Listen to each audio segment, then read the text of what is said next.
الحمد لله رب العالمين، والصلاة والسلام على رسول الله الأمين وعلى آله وصحابته أجمعين. بنراني خۆشەویست هاوڕێیانی ئازیز و بەڕێزم، پێخۆشحاڵم لە حەڵقەیەکی نوێی بەرنامەکەمان مافە ئیسلامیەکان هاتمەوە خزمەتی ئێوەی بەڕێز و خۆشەویست. ئەمڕۆ باسی مافێکی تر لە مافەکانی ئیسلام ئەکەین کە ئاینی پیرۆزی ئیسلام دایناوە لەسەر مسلمان بەرامبەر بە برای مسلمانی، ئەویش مافی خزمایەتیە. مافی خزمایەتی حقوقی ذی الرحم.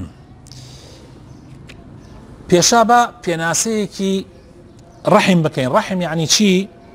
ڕەحم بریتە لەو خزمانەی کە لە ڕێگای باوکو دایکۆ لەسەرەوە ئەگەن بە تۆ، وەکو بۆ نمونە باپیر و بۆ سەرەوە مامە و ئامۆزاکانت و هەروەها خاڵوەکانت و باپیرت لە ڕێگای دایکتەوە و پورەکانت بەم دی و بەو دیوە، ئەوانە پیانەوترێ ئوسوول. هەروەها فروعیشمان هەیە ئەوانە لە ڕێگای کوڕ و کچەوە پێتەگەن، و هەروەها حەواشیشمان هەیە ئەوەی لە ڕێگای خوشکوبراوە پێت ئەگەن، ئەمانە پیان ئەوترێ خزم. طبعا خزم دەرەجەیەکی هەیە و دەرەجە دوی هەیە و دەرەجە سێ هەیە، دەرەجەیەک ئەوانەی کە یەکسەر مباشر ئەگەنە خۆت، دەرەجە دوو ئەوانن کە لە بینی تۆ ئەوانە کەسێک هەیە، و هەروەها دەرەجەکان تر ئەگۆڕێ بە پێی زاکان، بە پێی ئەو دووریەی کە خەڵکانێکی تر لە بینتان هەیە. ئەمە ڕەحیم. سڵە چیە؟ سڵە یعنی پەیوەندی، یعنی چاکەکردن بەرامبەر بەوانە. ئینسان چاکە نواندن و ڕیعایەتکردنیان، گرنگی پێدانیان، حەزکردن لەوەی کە خێریان دەستکەوێ و حەزکردن لەوەی کە شەڕیان لێ بە دوور بێ و زەرەریان لێ بە دوور بێ لە دنیا و لە ئاخرەتە. ئەمە پێی ئەوترێ سڵە. طبعا سڵەی ڕەحم زۆر زۆر گرنگە، زۆر زۆر گرنگە. خوای تەعالی لە قورئانی پیرۆزە ئەمری پێکردووە و هەروەها رسول الله صلى الله عليه وسلم لە حەدیثە زۆر جەختی لەسەر کردووەتەوە.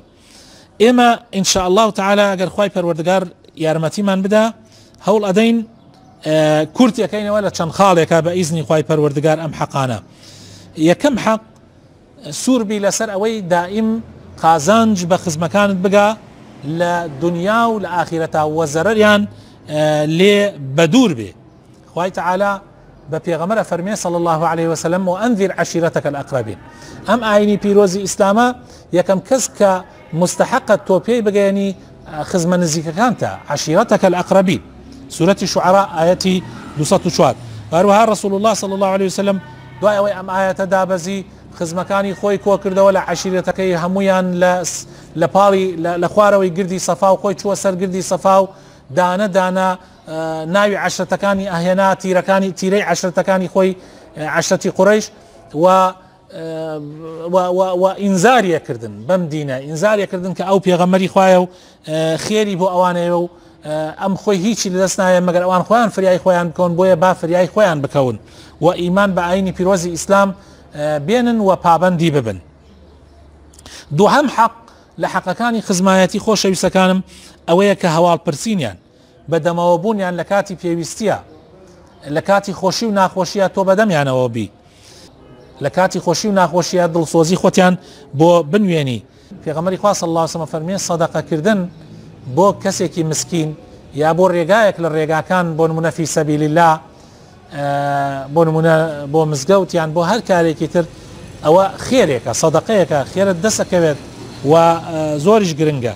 بەڵام ئەو سەدەقەیە ئەگەر بۆ خزمەکەی خۆت بیکەی، خزمێکی فەقیرت، خزمێکی محتاجت، ئەگەر بۆ ئەوە بیکەی دوو خێرت دەسەکەوێت، خێری سەدەقەکە و خێری سڵەی خزمایەتێکە. ینی سڵەی خزمایەتەکە ئەوەندە گرنگە. وەسڵەی خزمایەتی مەرج نییە یعنی تەنها بە سەردان بێ، بەڵکو سەردان بەشێکە لە بەشەکان، بەڵکو بە هەواڵپرسینە لە ڕێگای خەڵکانی ترەوە، بەڵکو بە تەلەفۆنکردنە. چەند خۆشان مدەی جارێک بە لیستی ناوەکانی تەلەفۆنەکەمانە بگەڕێن چی خزمانەیە دانە دانە، هەر جاری 4-5 هەواڵیان بپرسین و قسەیان لەگەڵا بکەین و تەلەفۆنیان بۆ بکەین. زۆر زەرورە، یعنی زۆر زەرورە، بەس بەداخەوە ئەمە کەم کەس ئەنجامی ئەدا، کەم کەس ئەنجامی ئەدا. سێم خۆشیانت بوێ و بەزەیت پیانە بێتەوە خۆشانت بێ حتا ئەگەر ئەوان خراپیش بن حتا ئەگەر ئەوان خزمەکانت خراپیش بن دوار پێویستە خزمەکان خۆتت خۆشە بێ ئەگەر ئەوان بەرامبرت ڕەحمیان نەوێت تۆ هەر ئەبێ بەرامبەری ئەوان بە ڕەحم و بە بەزایی بی خۆی سڵەی ڕەحم لەوەی دەرەکەوێت کاتی ئەوان خراپن تۆ هەر باش بی کاتی ئەوان نایەنە دەم تۆ بڕۆیتە دەمیانەوە خوای تعالی لە قورئانی پیرۆزە ئەفەرمێ وأولو الأرحام بعضهم أولى ببعض في كتاب الله ئەفەرمێ خزمەکان ئەولاترن بەدەمی یەکتریەوە بن ئەولاترن کە چاکەیان بەرامبەر بە یەکتری بکەن لە کتابی خوایە کەوا بوو خوا فەرزی کردووە لەسەر ئێمە بەرامبەر بە خزم و ئامۆزا و کەسەکانی خۆمان باش بین چوارەم حەق لە حەقەکانی خزمایەتی ئەوەیە کە ئارام بگرین لەسەر ئازاردانی ئەوان ئارام بگرین ئێمە ئەوان کە ئازارمانیاندا بە زمانیان بەدەستیان ئێمە هەوڵدەین وەک ئەوان نەبین ڕەد فعلمان نەبێ ئەینەن وەکو ئەوان بین ئێمەش ئازاری ئەوان بدەین و ئەبێ سێنگمان فراوان بێ بەرامبەریان حتا ئەتوانین با سێنگ فراوان بین بەرامبەریان چونکە ئەوە ئەجرێکی زۆر گەورەی هەیە گوێ بگرن لەم حەدیثەی ئیمامی موسلم کە عەرزتان یەکەم زۆر گرنگە هەموو ئەوانەی کە بەرامبەر بە خزمەکانیان ڕەد فعلیان هەیە گوێ لەم حەدیثە بگرن ئەبوو هورەیرە ئەفەرمێ پیاوێک هاتە خزمەتی پێغەمبەر صلی الله علیه وسلم وتی یا رسول الله من هەنیە خزمم هەیە ئەچم بۆ لایەن ئەوان لەگەڵ مادایە بڕن یعنی من پەیوەندیەکە ئەبەسمەوە ئەوان ئەی بچڕێنن من چاکەیان بەرامبەرەکەم ئەوان خراپەم بەرامبەرەکەن من سەبرم هەیە و بەڕەح یعنی وەکو بڵێ بە ئارامم بەرامبەریان بەڵام ئەوان بەرامبەرم بێ ئەدەبن و نەفامی ئەنوێنن پێغەمبەری خوا صلی الله علیه وسلم فەرمووی لئن كنت كما قلت ئەگەر بەو شێوە بێ کە ئەیڵێ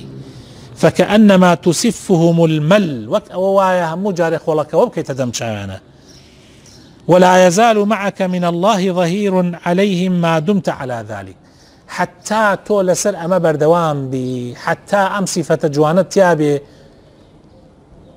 تۆ حتا وابی بەردەوام تۆ خوا پاڵپشتە بەرامبەر بە ئەوان یعنی خوا پاڵپشتی تۆ ئەکا بەرامبەر بە ئەوان الله ئەکبەر چەند گرنگە خۆشەویستەکانم ئێمە بەو نیەتەوە بەو بە تەطبیقکردنی ئەم حەدیثەوە بڕوانینە خزمەکانمان و تەحملی ئازارەکانیان بکەین ئازاری زمان بێ یا ئازاری دەست بێ هەندێک لە زانایانمان واجبیان کردو چۆن تۆ واجبە لەسەرت ئەگەر دایک و باوکت محتاج بن هاوکاریان بکەی و بەدەمیانەوە بیتر خواردن بێ خواردنەوە بێ جلوبەرگ بێ شوێنی نیشتەجێبوون بێ فەرمویانە بۆ هەموو خزمەکانت بە پێی دەرەجەکانیان ئەوەندە واجبە تۆ بەدەمیانەوە بی لە کاتی احتیاجیە وتوانە واجبە ئەگەر هەت بێ و ئەوان محتاج بن ئەبێت تۆ بەدەمیانەوە بی شەشەم پەیوەندیەکی بەردەوام لەگەڵ یانە و زۆر وریابی پەیوەندی نەبچڕێنی لەگەڵ یانە چونکە پەیوەندی بچڕان لەگەڵ یانە تاوانێکی هەرە گەورەیە تاوانێکی زۆر گەورەیە بەڕاستی قەتعت چۆنە بێ ینی چۆن قەتع مەسەن سڵەی ڕەحم چۆن ئەبچڕێ ینی بەوە ئەبچڕێ کە تۆ سەردانیان نەکەی بەوە ئەبچڕێت تۆ تەلەفۆنیان بۆ نەکەی بەوە ئەبچڕێت تۆ لیان نەپرسیتەوە بەوە ئەبچڕێت تۆ لە دڵۆ پێت خۆش نەبێ کە ئەوان خێریان دەستکەوێ حەز لە شەڕیان بکەی ئەمە بچڕانە و بچڕانیش بە تەئکید تاوانێکی زۆر گەورەیە تاوانێکی زۆر گەورەیە خوای تعالی لە قورئانی پیرۆزە سوورەتی محەممەد ئاەتی 22 و بۆ 23 ئەفەرمێ فهل عسيتم إن توليتم أن تفسدوا في الأرض وتقطعوا أرحامكم أولئك الذين لعنهم الله فأصمهم وأعمى أبصارهم يعني بالراسي پشت هەڵکردن لە دینی خوا و فەسادنانەوە گەندەڵیکردن لەسەر زەویە حەزکردن کە سەر زەوی تێک بچێ بە خراپەکاری و پچڕانی سڵەی ڕەحم ئەمانە هەمووی ئەمانە بەری نەفرەتی خوا ئەکەون بەری لعنەتی خوا ئەکەون خوای تعالی لە ڕۆژی قیامەتە کڕیان ئەکا و کوێریان ئەکا خوا پەناماندە و طبعا لە دنیایشە لەوانەیە خوای تعالی بەسیرەتیان نەیەلێ خوا پەناماندە لەوانەیە گوێیان کەڕکە لە ئاستی حەق بیستنی حەق خوا پەناماندە پچڕاندنی سڵەی ڕەحم سڵەی خزمایەتی یەکێکە لە بغوزاوی ترین کارەکان لای خوای پەروەردگار، یعنی خوای تعالی زۆر زۆر قینی لەو کارەیە. کابرایەک وتی ئەی پێغەمبەری خوا پێم بڵێ چی کارێک لای خوا زۆر زۆر مەبغوضە، زۆر خوای تعالی حەزی لێ ناکا. پێغەمبەری خوا صلی الله علیه وسلم فەرمووی ئاو بەش بڕیاردان بۆ خوای پەروەردگار. ئەڵێ ئیتر دوای ئەوە پێغەمبەری خوا صلی الله علیه وسلم فەرمووی قەتیعەی ڕەحم، پشڕاندنی پەیوەندی خزمایەتی. خوا پەناماندا پشڕاندنی پەیوەندی خزمایەتی ئەبێتە مایە ئەوەی کە عقوبەی خوا سزای خوا زوو بەسەرتا دابەزێت، یعنی لە دنیاە پێش ئاخیرەت. پێغەمبەری خوا صلی الله علیه وسلم لە حەدیثێکا فەرمێ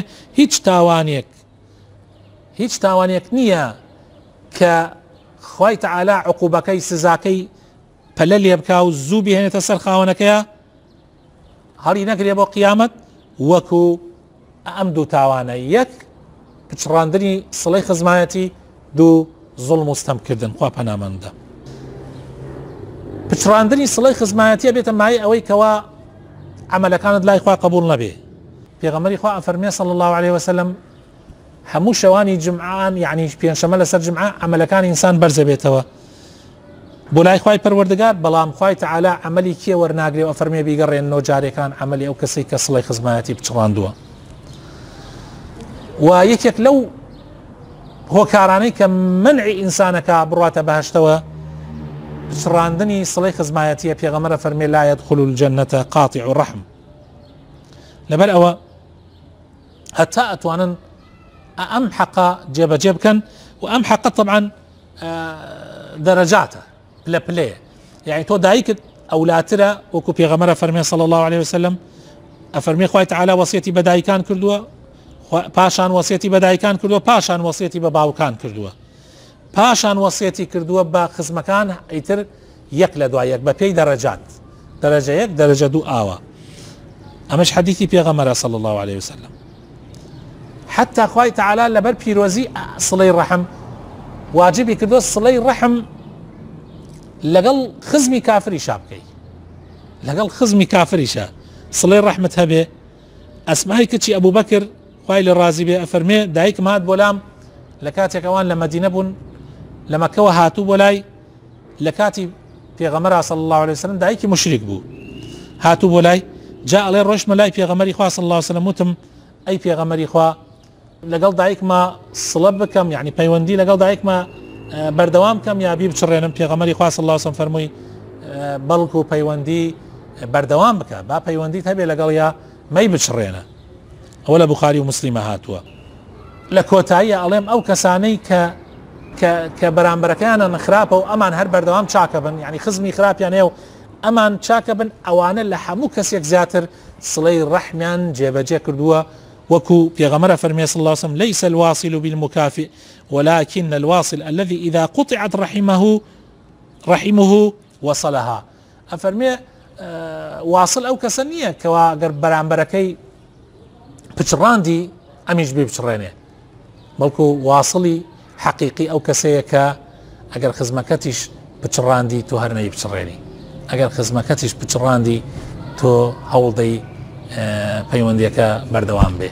خوای پەروەردگار بخاتن ناوەجوانەکانی خۆی لەو کەسانەمان بگەڕێ کە حەقی بەرامبەرەکانمان وەکو خۆی جێبەجێ ئەکەن، وەکو خوا و پێغەمبەرەکەی داوایان کردووە بەبێ ئەوەی نوقسانی تیابێ. خوای تعالی تاعات و عیبادەتی هەموو لایەکمان قبول بکە. والسلام عليكم ورحمة الله وبركاته.